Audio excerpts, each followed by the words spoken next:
1831 October 15 Ochanthuruth വൈപ്പശ്ശേരി തറവാട്ടിൽ തൊമ്മന്റെയും താണ്ടയുടെയും ആദ്യ സന്താനമായി ഒരു പെൺകുഞ്ഞ് പിറന്നു.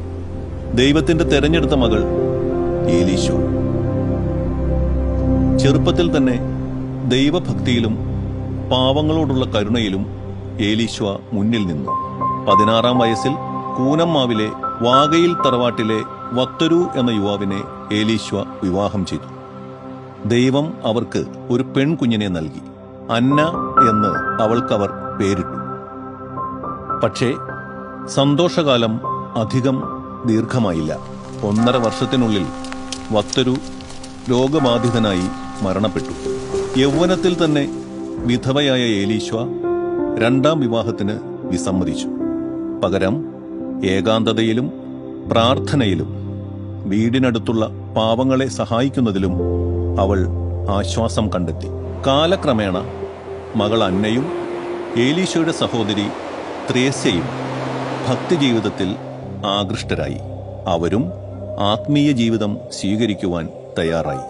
അന്നത്തെ കൂനമ്മാവ് ആശ്രമത്തിലെ നോവിസ് മാസ്റ്ററായിരുന്ന ഇറ്റാലിയൻ വൈദികൻ ഫാദർ ലിയോപോൾഡ് ഓസിഡിയോട് ഏലീശോ തന്റെ മനസ്സിലുള്ള ദൈവസമർപ്പിത ജീവിതത്തെക്കുറിച്ച് തുറന്നു പറഞ്ഞു.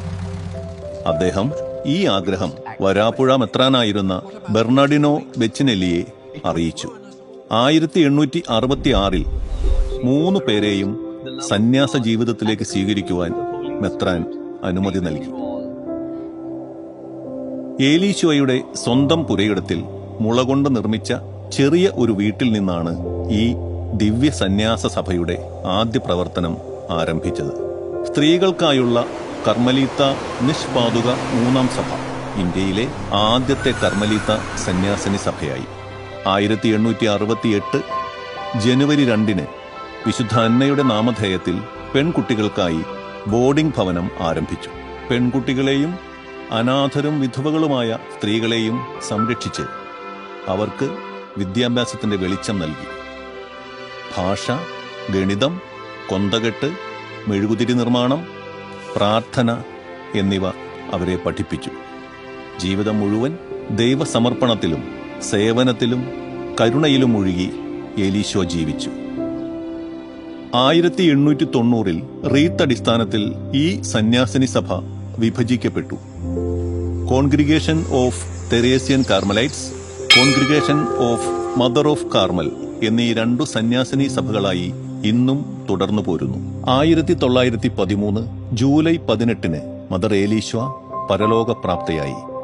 ആ കരുണയുടെ വിളക്ക് ഇന്നും കെട്ടുപോകാതെ സഭയുടെ വഴികാട്ടിയായി, സ്ത്രീകളുടെ സ്വപ്നങ്ങൾക്ക് ചിറകായി കേരളത്തിന്റെ വിശ്വാസ ഹൃദയത്തിൽ തെളിഞ്ഞു നിൽക്കുന്നു. ദൈവത്തിന്റെ തെരഞ്ഞെടുത്ത ദാസി, സ്ത്രീ ശക്തിയുടെ ദൈവീക പ്രഖ്യാപനം. മദർ ഏലീശോ വാകയിൽ.